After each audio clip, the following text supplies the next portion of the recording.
আমরা মন্ত্রী পেয়েছি। মানুষের হাতকে আরো শক্তিশালী করেছে।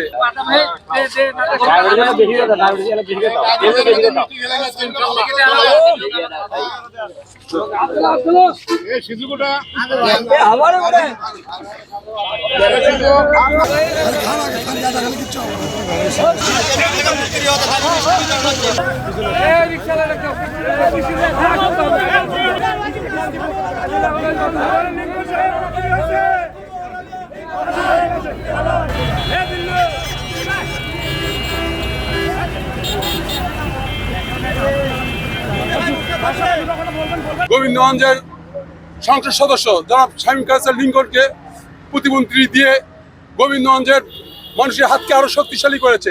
মাননীয় সংসদ সদস্য মহোদয়কে প্রতিমন্ত্রীর পদে বসাইছেন, এজন্য আমাকে গোবিন্দগঞ্জের পক্ষ থেকে আবারও অভিনন্দন। বহু বছর পরে আমরা মন্ত্রী পেয়েছি, এজন্য আমরা গোবিন্দগঞ্জের লোক অনেক খুশি। আমাদের বন্ধ সুগার মিল এবং ইপিজেড দ্রুত গতিতে চালু হবে, এই আশাবাদ আমরা ব্যক্ত করছি।